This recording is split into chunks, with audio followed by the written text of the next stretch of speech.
indlela ocalculate ngayo i-break even ukuthi usebenzise ini ama-formulas akho omabili. Uzosebenzisa i-formula yani ye-income, uzothi wena i-income izolingana nani nama-expenses. Bese ithini i-formula yakho ye-income? Ithini konje i-formula yakho ye-income izothi u-20 multiplied by u-n. It's equal to ama-expenses konje ithini? Ithi u-1,500 plus bani plus u-10 umultiply ngobani umultiply ngo-n bese ufaka ini ubra. Then emva kwalapho u-20 multiplied by n usuzothola ubani u-20 n. It's equal to then nangapha sekumele sosolve ubani lama bracket kuqala okusho ukuthi sisazomake ubani u-1,500 bese uthi plus lona multiplied by lo usuzothola ubani u-10 rand n. Singakwazi nokuthi siba-add lapha. Angithi uyabona ukuthi akusibona ini abafana abanjani abafana. Okusho ukuthi njengoba bengasibona abafana kumele sibenze bebe yini kumele sibenze babe yini abafana. Niyangithola ngithi yes. Then emva kwalapho laba abafani okusho ukuthi ngeke sikwazi ukubenza njani ukuba add.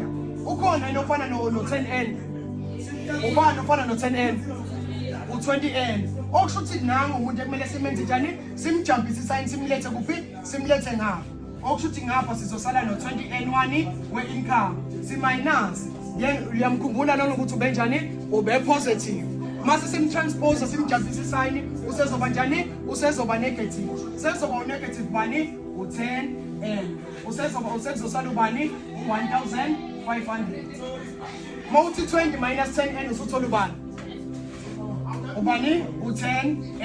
It's equal to bani luya 1,500. Sasele luya 1,500. Uyakhumbula ukuthi thina njengoba sifuna i-break even sifuna ukuthola ukuthi lo muntu komele adayise ama-sausage awungakhi ukuze soba nani ne-break even. Uyangithola ngithi thina sifuna ukuthola kahle kahle u-n ukuthi lo muntu komele adayise ama-sausages awungakhi ukuze soba nani ne-break even. Then okusho ukuthi thina sesizodivide ngobani ngo-10 ngoba thina sifuna ubani u-n. Uwena uyana usudivide ngo-10 nangapho futhi udivide ngobani ngo-10. U-10 no-10 bayasusana kusala ubani u-n. Amarandi akhanselane. Mawuthi 1,500 divided by 10 uthola ubani 150. Okusho ukuthi lo muntu komele adayise ama-sausage rolls awungakhi awu-150 ukuze soba nani ne-break even. Uyayithola ngithi uyayithola ngithi ake sikuproveni-ke lokhu ukuthi sizoqala ngeformula yakho yani ye-income ethi income is equal to bani u-20 multiplied by u-n. Thina u-n angithi sesinawo ukuthi ubani u-n wethu konje sekuwubani u-150. Mawuthi 20 multiplied by 150 uthola ubani u-3,000 nje uthule du. Okay okusho ukuthi sesinobani sesino-3,000. Sibuye size kuphi size ngapha kuphi uma-expenses. Expenses is equal to 1,500 plus uvule ubra ke ufake u-10 umultiply ngobani ngo-n uvale ini ubra ubuyisa ubani u-1,500 uthi plus uvule ubra ufake ubani u-10. Thina sesinawo nithi u-n ukuthi ubani u-150 multiply by 150 uvale ini ubra uzombuyisa futhi 1,500 ngoba uyayikhumbula ngithi kubani u-board mass ukuthi uthini u-board mass uthi siqala ngani ngobra kuqala ngithi angithi mathita siqala ngani ngobra. Yes. Then mawuthi 10 multiplied by 150 uthola ubani ubani u-1,500.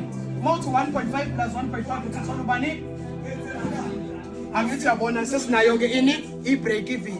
Besiqinisile ukuthi thina lo muntu komele adayise ama-sausage awungakhi awu-150 ukuze soba nani ukuze soba ne-break even.